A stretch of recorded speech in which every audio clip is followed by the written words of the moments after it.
Politician bersama saya Diana Valencia. Apa kabarnya Anda? Tunggu. Biasanya opening saya ini suaranya suara alam atau suara netral, tapi saya mendengar suara-suara yang tidak biasa, tapi familiar juga. Assalamualaikum Bapak, lagi ngapain siang malam begini tengah puasa? Ini loh Mbak, lagi lihat Mars lagu-lagu yang sudah ada di TV. Astaga, ini Mars Perindo. Terus saya jadi penasaran ya, gimana kabar Partai Perindo menjelang tahun politik? Gimana kalau kita datangin langsung? Yuk! Nah, sini nih. Loh, kok Bapak ikut sih? Ya bener nih. Nah, begini baru benar ya. Nah, saya udah janjian di episode kali ini bersama dengan Ketua DPP Partai Perindo, Tuan Guru Bajang Zainul Majid. Di dalam kita cari.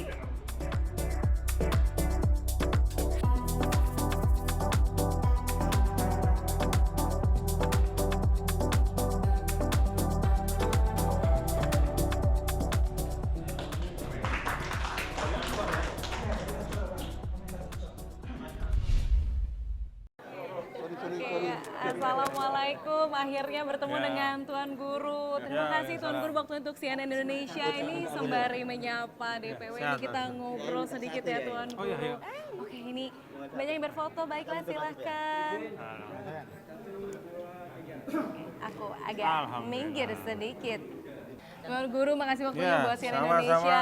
Tuan Guru, tapi ini mau nanya sedikit mumpung lagi di Perindo. Perindo ini kan partai yang tidak masuk ke parlemen. Bagaimana cara membuktikan kepada masyarakat? Parlemen pusat. Bagaimana cara tidak bisa membuktikan ke masyarakat bahwa bisa bekerja, bahwa yang ditawarkan ke masyarakat bukan sekadar pepesan kosong gitu? Perindo memang pada pemilu 2019 belum ditakdirkan masuk Parlemen Nasional Jakarta. Tapi kita punya lebih dari 400 anggota parlemen di daerah, di provinsi dan kabupaten kota seluruh Indonesia. Kalau pertanyaannya apa yang sudah dibuktikan oleh kader Perindo, Mbak Diana, 400-an anggota DPRD Perindo di seluruh Indonesia tidak ada satupun sampai hari ini yang terjerat kasus korupsi. Oke, target. Jadi itu menunjukkan bahwa kader kita punya integritas ketika dia duduk sebagai wakil rakyat. Tapi kan di beberapa kesempatan targetnya adalah 2 digit begitu. Iya. Realistis kah? Realistis, mungkin, walaupun tidak mudah. Insya Allah dengan kerja bersama kita optimis. Kan kita harus optimis. Betul, Ya. harus optimis. Buat promosi Pak, caleg Pak. Sedikit belum selesai sama CNN Indonesia, Tuan Guru. Tapi kalau bicara soal perjalanan partai politik begitu ya, awalnya kan dari PBB, kemudian Golkar, kemudian Demokrat, baru Golkar, kemudian ke Perindo. Apa yang membuat Perindo membuat bisa menarik seorang Tuan Guru Bajang begitu untuk datang ke Perindo? Apakah karena kata persatuannya atau karena sosok Pak Haritanu atau seperti apa? Ini jawabnya nggak apa-apa ya, di belakangnya ada rame-rame orang ya Tuan Guru. Visinya sederhana tapi merupakan concern kita bersama, kesejahteraan. Yang di dalam kesejahteraan itu ada pesan untuk mengurangi, meminimalisir gap. Ya, karena kalau gap kesejahteraan antar masyarakat itu dibiarkan semakin lebar, Gini rasio kita semakin bertambah, itu membahayakan kesatuan kita sebagai bangsa. Banyak negara yang pecah, yang terjadi kerusuhan sosial, masalah sosial karena jurang kesejahteraan antar penduduknya itu sangat tinggi. Kita tidak mau seperti itu, karena itu visi kesejahteraan itu menarik buat saya, karena itu kebutuhan kita ke depan. Lalu juga alhamdulillah di Perindo saya diberi ruang untuk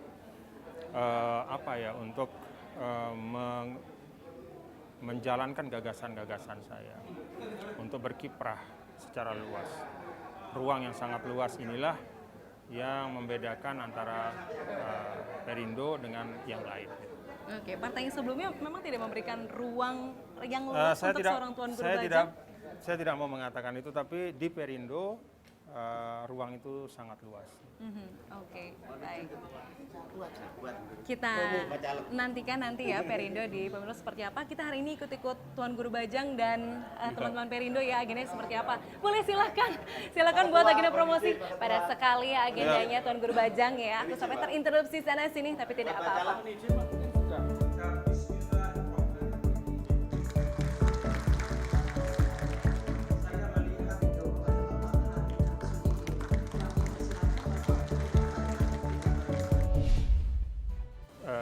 apa ya, orang yang merasa menang itu pada hakikatnya dia kalah gitu. Ketika dia kehilangan hal yang sangat mendasar dalam dirinya.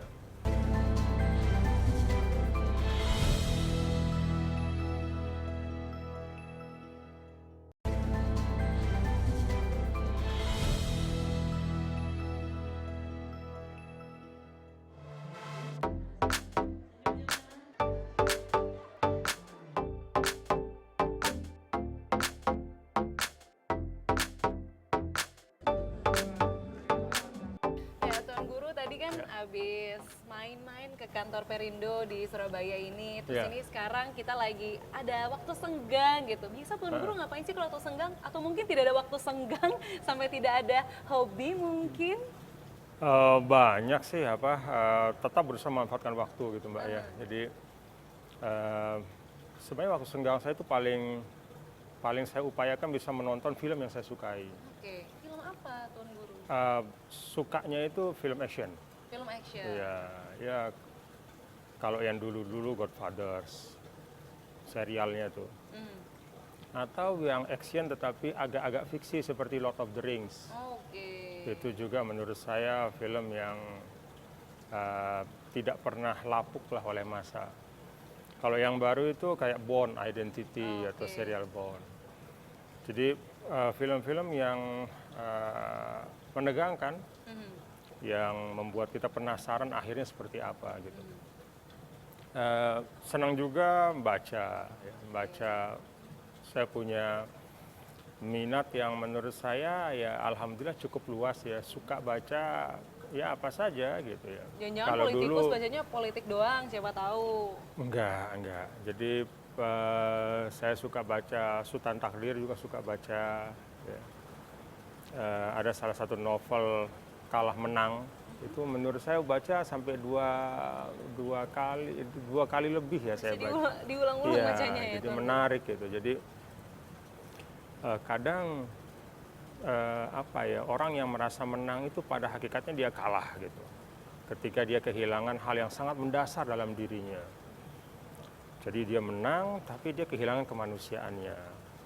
Dia kehilangan sincerity-nya, ketulusannya sebagai manusia. Mungkin dia menang dalam transaksi tertentu, tapi kemudian ternyata ya ada tipu menipu di situ, ada manipulasi. Akhirnya kan dia defisit kemanusiaannya. Maka sebenarnya dia kalah gitu.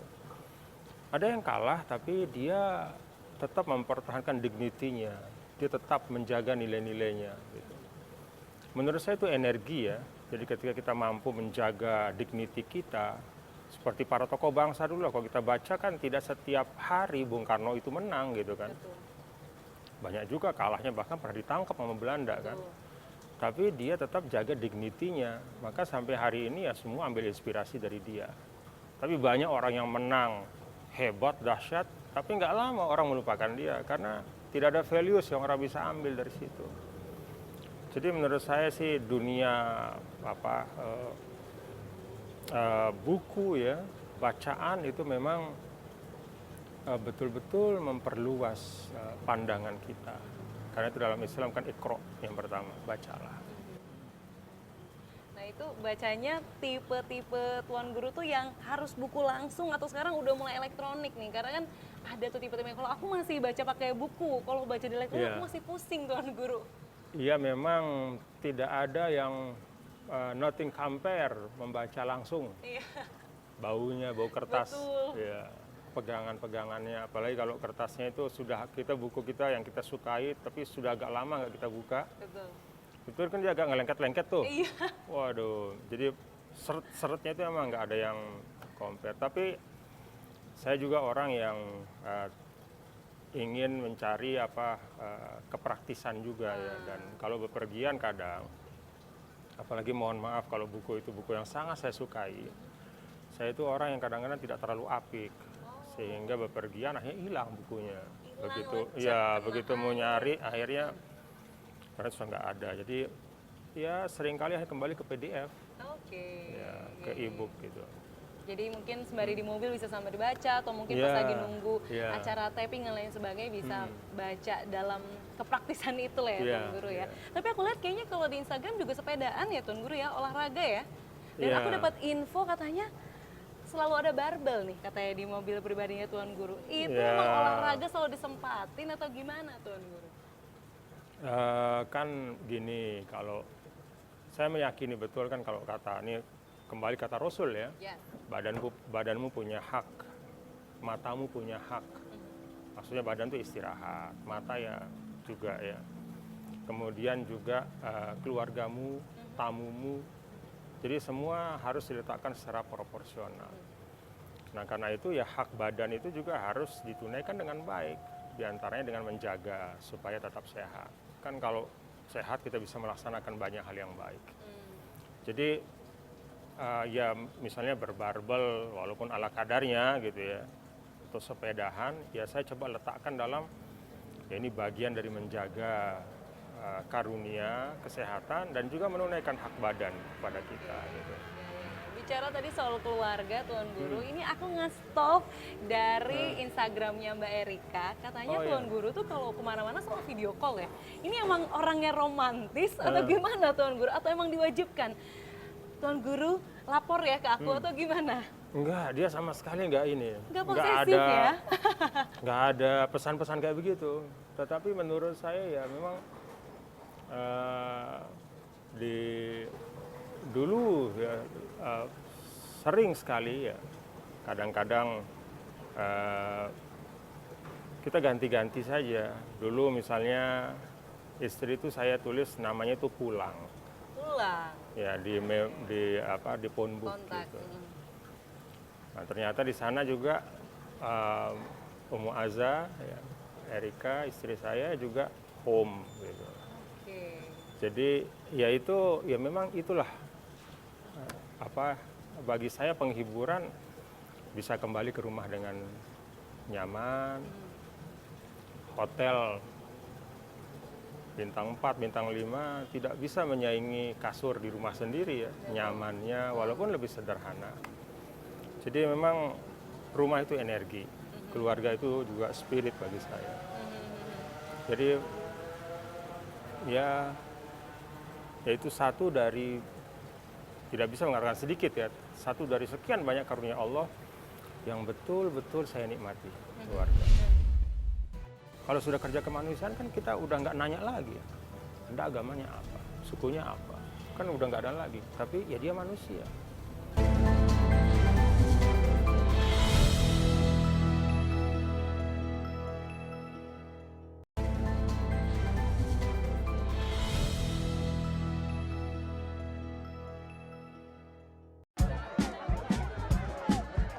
Besok datang masyarakat di tempat lain lebih maju lagi.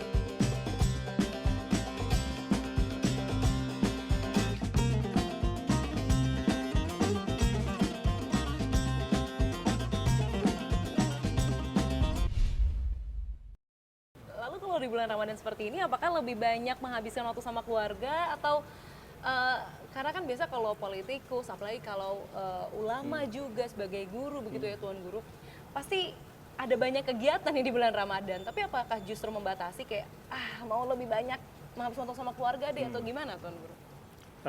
Ya tetap jalan kegiatan-kegiatan, tetapi dengan pengaturan. Oh, oke. Kan juga ada banyak Zoom meeting yang bisa kita lakukan ya. Tapi kalau memang harus offline hadir, seperti misalnya di Surabaya ya saya hadir gitu untuk mengisi misalnya kegiatan tadi malam. Nah tapi prinsipnya sih sebenarnya teknologi itu memberi banyak sekali keleluasaan untuk tetap membangun hubungan kemanusiaan. Untuk tetap menjaga value kita ya berkeluarga, bersahabat ya. Jadi saya terhadap teknologi itu saya bahkan mengatakan teknologi itu sebenarnya membuat contoh ya, dulu kita kalau baca buku cerita ya, atau buku sejarah nih Mbak ya, Diana itu kan raja-raja zaman dulu, satu dari kemewahan mereka bisa mandi air panas setiap saat. Iya. Pada saat rakyatnya itu nggak bisa kan. Hari ini tidak perlu jadi raja untuk bisa mandi air panas setiap Iya, saat betul. ya, Ada karena water heater ada ya, teknologi Tuan Guru. yang justru semakin murah gitu. Dulu kan mahal kan, ada berapa juta, sekarang udah semakin murah. Artinya apa? Ternyata teknologi itu membuat kita bisa menikmati hal-hal baik yang dulu terbatas hanya untuk kelompok tertentu, sekarang dengan sangat mudah ya, dan dengan kos yang sangat efisien. Jadi alhamdulillah dengan adanya teknologi. Dan juga pada saat yang sama seperti yang tadi, dia bisa mempreserve value kita. Jadi kalau orang mengatakan teknologi itu menjauhkan gitu, handphone itu membuat kita disorientasi satu sama lain. Menurut saya tergantung orangnya. Jadi justru bisa juga alat-alat teknologi itu menjadi penyambung, menjadi hal yang bisa menjaga nilai-nilai kemanusiaan kita. Ya sederhananya nih, zaman dulu kalau kita dengar misalnya di titik A, di negara ujung sana, di Balkan atau di Timur Tengah ada perang misalnya. Bantunya gimana caranya? Susah, zaman dulu ya. Paling bantu dengan doa. Sedih gitu, wah ada. Tapi sekarang dengan teknologi, banyak fundraising yang bertanggung jawab, yang diawasi oleh negara, buka akun, kalau ada kelebihan rezeki kita bisa menyumbang di situ. Jadi sebenarnya teknologi itu sangat bermanfaat untuk menjaga, merawat, dan bahkan mendekatkan kita sebagai manusia. Nah tadi bicara tentang buku yang saya baca, saya lagi baca buku Al-Insaniyah Qabla Tadayun, Kemanusiaan Sebelum Keberagamaan. Itu karangan Habib Ali Al-Jufri, salah seorang guru saya. Ya bottom line dari buku itu mengingatkan bahwa kalau Anda ingin beragama dengan baik, Anda harus punya stok nilai kemanusiaan yang kuat. Anda tidak mungkin bisa menjadi seorang yang religius kecuali Anda menjadi seorang yang sangat humanis. Dan itu mengingatkan saya juga pada yang diajarkan dulu di pesantren gitu. Ketika misalnya kita belajar ilmu fikih gitu kan. Ada pertanyaan nih Diana. Kalau kita lagi sholat nih, Allahu Akbar. Tiba-tiba kita dengar suara orang teriak. Orang jatuh ke sumur. Mana yang mesti didahulukan? Menyelesaikan sholat atau lari nyelamatin dia? Itu semua ahli-ahli ulama agama mengatakan apa? Potong sholatmu, lari selamatkan dia. Kenapa? Karena kalau dia meninggal nggak ada spare nyawanya. Tapi sholat itu bisa dilaksanakan nanti. Bahkan ketika dia sudah keluar waktunya pun masih bisa istilahnya dikada ya. Jadi artinya apa? Menjaga martabat kemanusiaan, ya. Menjaga kehidupan itu sangat dipentingkan dalam agama. Nah, jadi membaca hal-hal seperti itu kalau bagi saya sih refleksi saja. Ya kadang-kadang kalau kita bicara agama kan bicaranya formalistik, bicaranya hal-hal ritual. Misalnya dalam Ramadan, ketika bicara kita tentang apa sih Ramadan itu, kita lebih banyak bicara tentang memperbanyak baca Al-Qur'annya saja atau sholat tarawihnya berapa rakaat. Tapi kita lupa misalnya mengkalkulasi sedekah saya di luar Ramadan berapa, di dalam Ramadan berapa. Silaturahim saya kepada orang lain di luar Ramadan kayak gimana, di Ramadan seperti apa. Apa edit value Ramadan untuk hal-hal itu. Jadi itu refleksi bagi saya. Dan buku itu menurut saya buku yang saya rekomendasi even kepada Diana dan kepada teman-teman. Kalau nggak salah terjemahannya sudah ada. Jadi kemanusiaan sebelum keberagamaan. Nanti deh habis ini aku cari bukunya biar aku juga bisa baca nanti ya. Tapi soal edit value-nya Ramadan Tuan Guru, pengalaman-pengalaman ketika bulan suci ini gitu. Ada nggak sih Tuan Guru ketika Tuan Guru masih berproses, zaman-zaman masih kayak, aduh ini seperti apa ya, masih bingung, masih banyak galaunya, itu ada pengalaman-pengalaman lucu nggak Tuan Guru? Atau pengalaman yang menyentuh mungkin? Sebagian misalnya di Kairo, di Mesir dulu. Jadi dulu waktu kami di Mesir itu, ada tradisi orang Mesir namanya Maidatur Rahman. Maidatur Rahman itu menyediakan makanan untuk orang yang berbuka puasa. Nggak peduli siapa.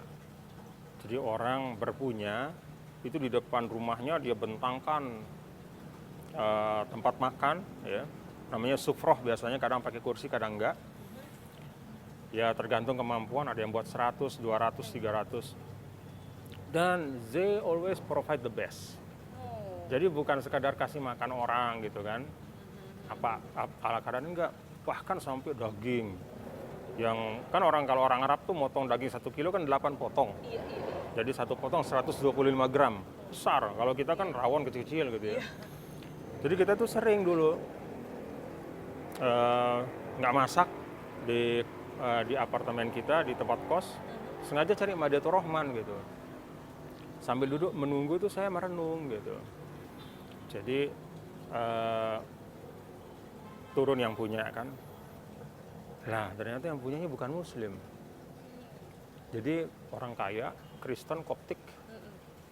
Ternyata dia menyediakan Madiatur Rahman untuk ratusan orang dengan ada chefnya juga.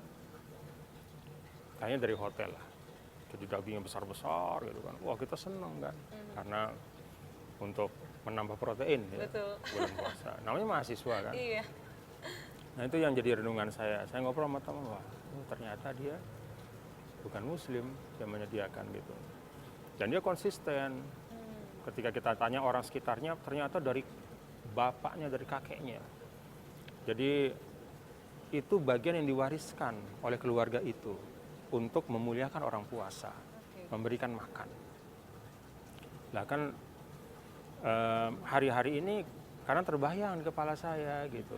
Oh, jadi itulah pelajaran bahwa yang namanya basic needs ya untuk memberikan makanan bagi yang membutuhkan ya, sandang, pangan, papan, itu lintas agama. Semua bisa berkontribusi. Dan kalau saya kembalikan ke lanskap Indonesia ya ternyata itu juga diajarkan oleh para founding fathers kita ketika menyampaikan tentang Bhinneka Tunggal Ika. Itu tidak hanya dipotret sebagai wah kita berbeda-beda ya, tapi kita satu. Dalam makna statis ya. Ya faktanya kita kayak begitu. Mestinya dalam pandangan saya Bhinneka Tunggal Ika itu adalah pelajaran bahwa keberagaman kita harus menyatukan. Kan kata menyatukan kata kerja, Mbak. Ya kan? Maka Bhinneka Tunggal Ika berbeda-beda tapi satu. Jadi kita memaknakan itu hanya sebagai ya satu bangsa. Enggak menurut saya. Tapi keberagaman kita harus jadi instrumen untuk menyatukan bangsa. Bagaimana caranya? Ya dengan kerja-kerja yang tadi. Kerja kemanusiaan. Kalau sudah kerja kemanusiaan kan kita udah nggak nanya lagi. Anda agamanya apa? Sukunya apa? Kan udah nggak ada lagi. Tapi ya dia manusia. Itulah menurut saya yang bisa memperkokoh persatuan kita di Indonesia. Jadi ya itu renungan aja lah dari zaman dulu waktu mahasiswa gitu. Ada banyak sekali pengalaman menariknya, tapi ini kayaknya Tuan Guru mau lanjut lagi ke aktivitas selanjutnya. Hari ini izin The Politician ngikutin Tuan Guru ya, sampai nanti katanya ada acara tablik akbar rame-rame ya, Iya. malam-malam. Siap, kita langsung OTW sekarang ya Tuan Guru ya. Yuk, Let's go. bismillah. Ya pemimpin harus menjaga ucapannya dengan baik, masyarakat nggak boleh mudah diprovokasi, para tokoh jangan suka memprovokasi masyarakat, kemudian isu primordial jangan diletakkan dalam konteks yang negatif, banyaklah pelajarannya.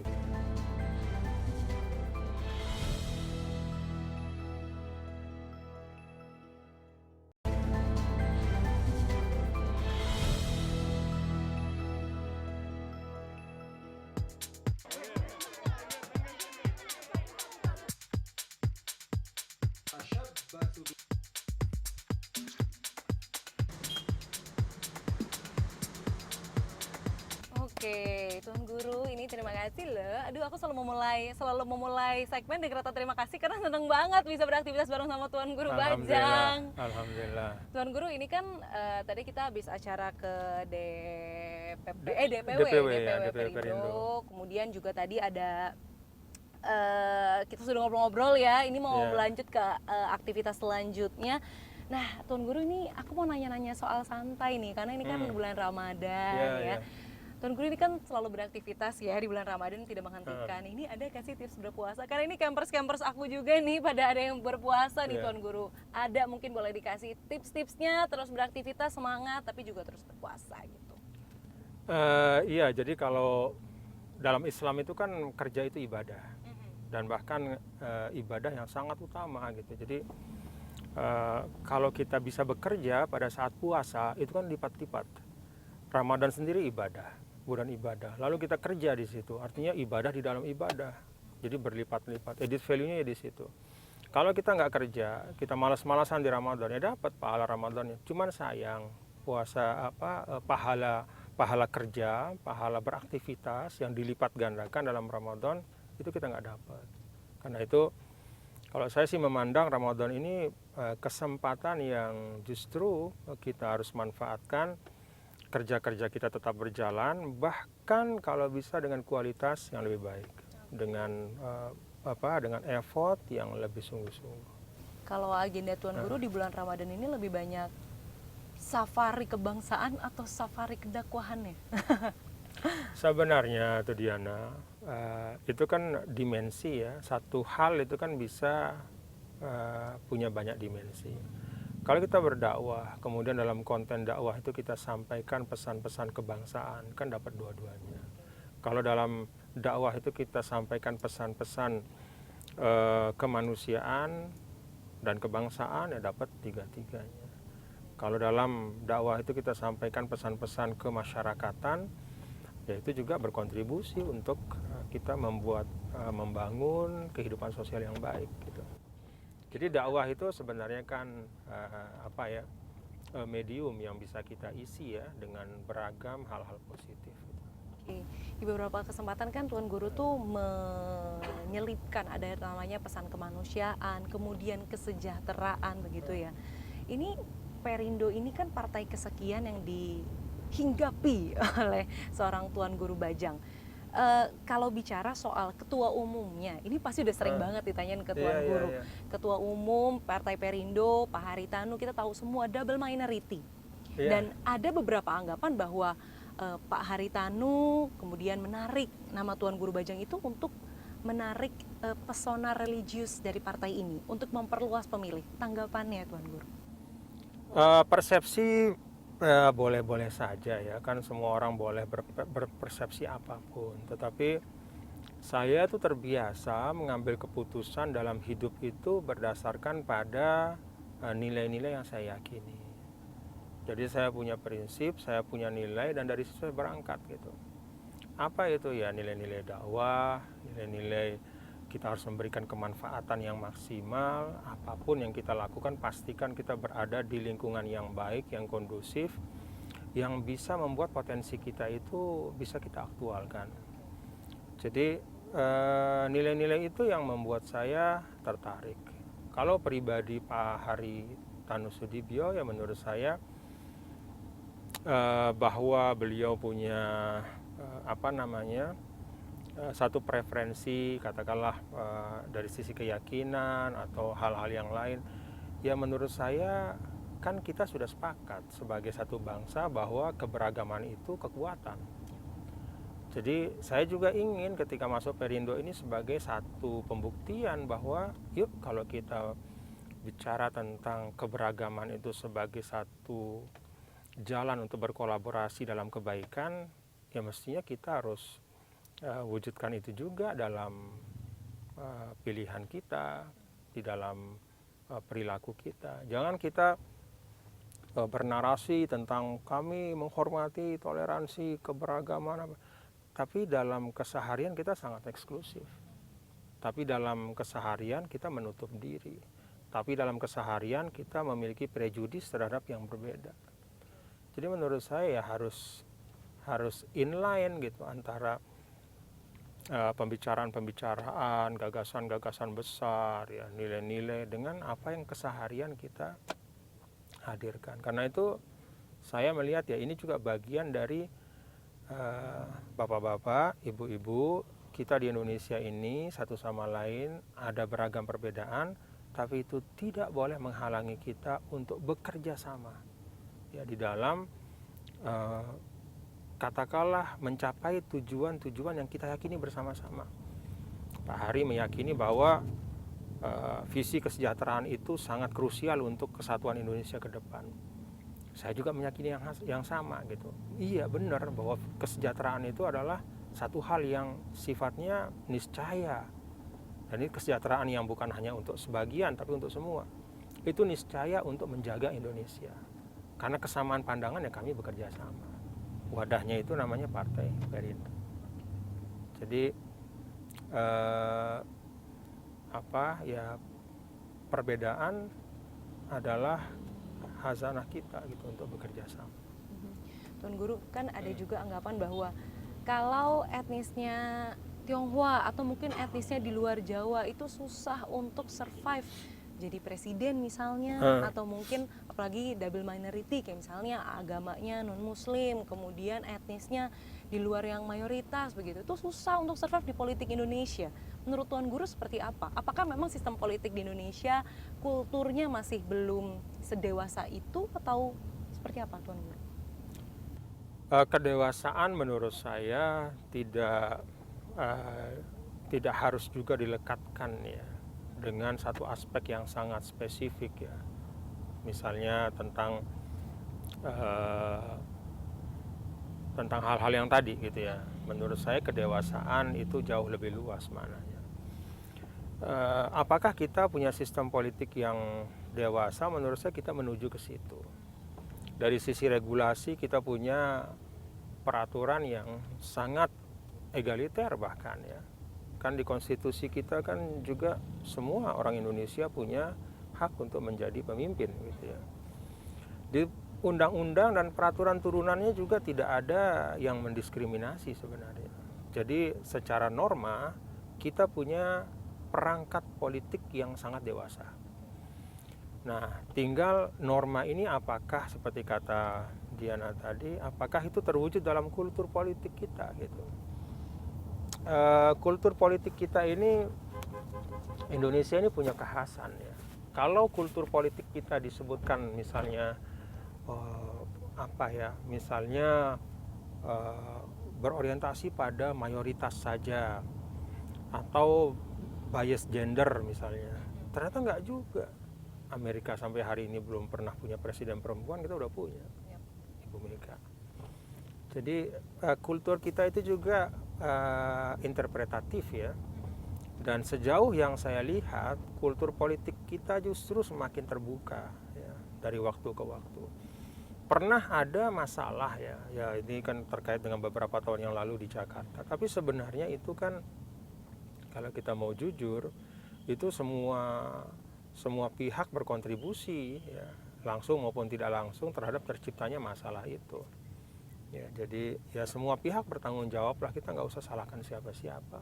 Tapi bagi saya itu pembelajaran. Ya pemimpin harus menjaga ucapannya dengan baik, masyarakat nggak boleh mudah diprovokasi, para tokoh jangan suka memprovokasi masyarakat, kemudian isu primordial jangan diletakkan dalam konteks yang negatif, banyaklah pelajarannya. Gitu. Tapi intinya kultur politik kita semakin mature, semakin dewasa, kultur politik kita juga semakin sehat ya. Apalagi kalau misalnya kita bisa mengatur dengan baik ya hal-hal yang terkait dengan masalah penggunaan uang dalam politik. Ini titik krusial yang menurut saya juga penting untuk disepakati oleh kita lah kira-kira kayak gitu. Tuan Guru kan namanya banyak sekali nih ya dicalonkan atau mungkin diusung gitu ya menjadi cawapres dari Partai Perindo.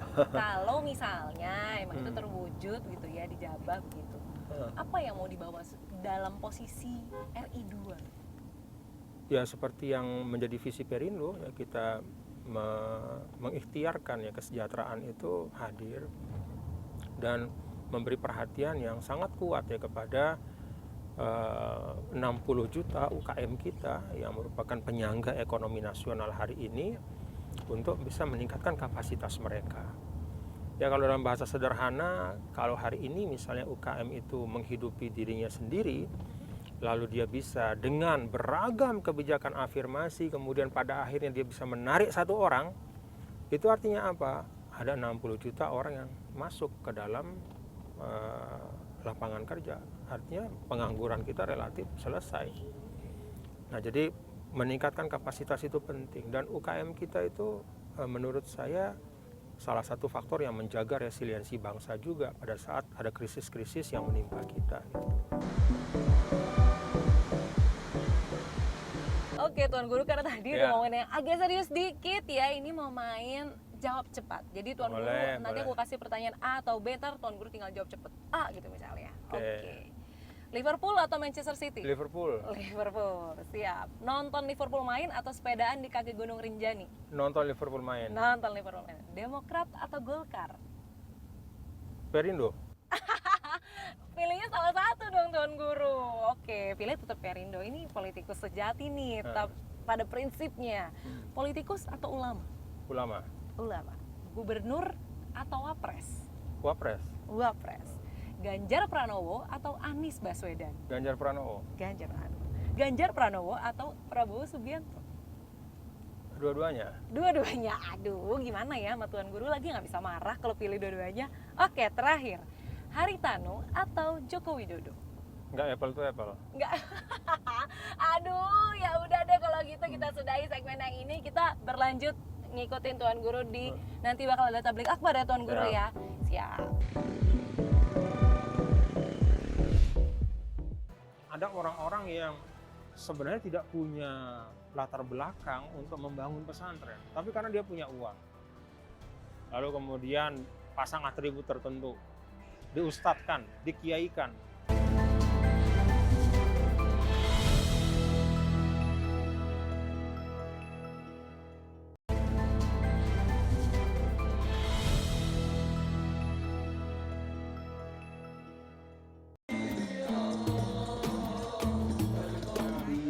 Itulah salah satu tanda iman.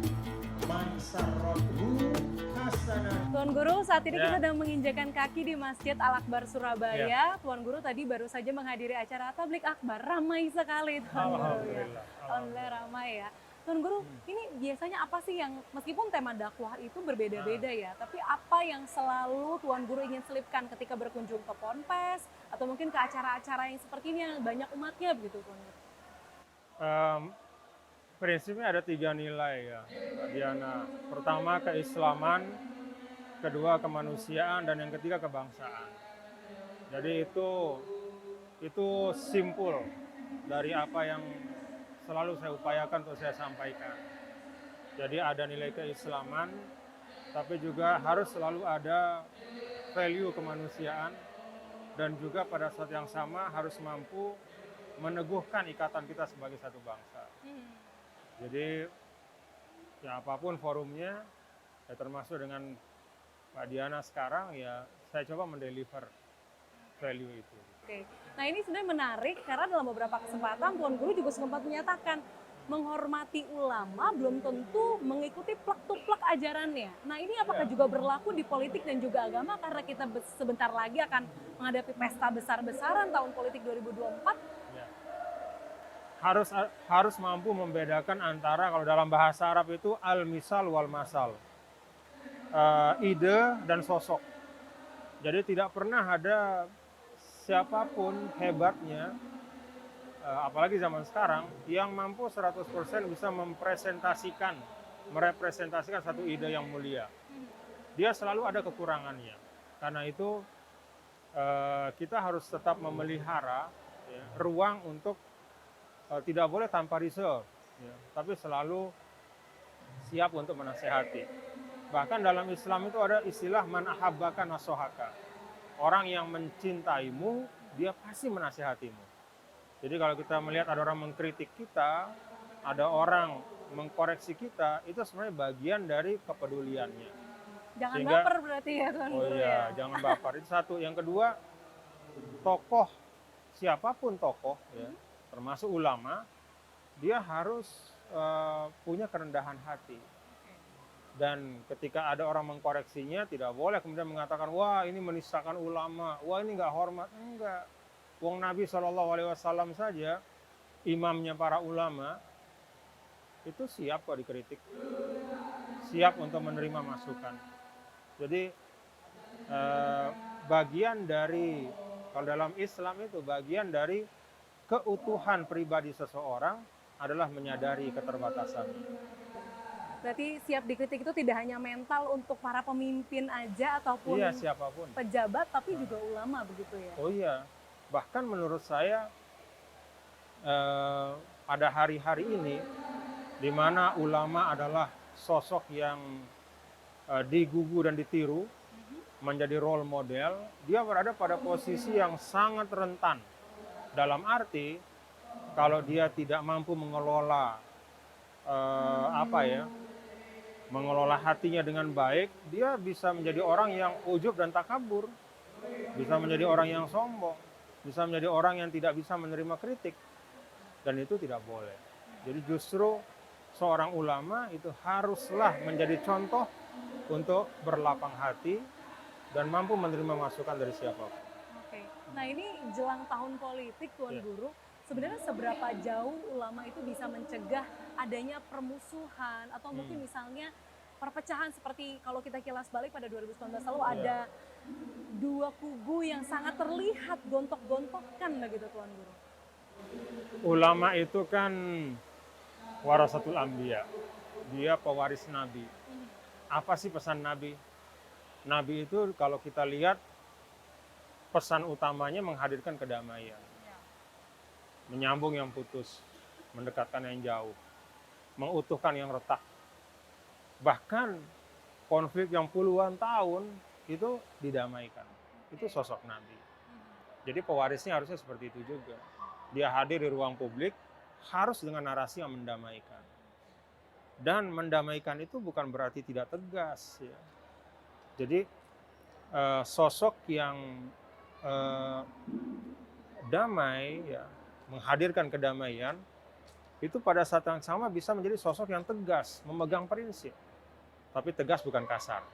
Karena there is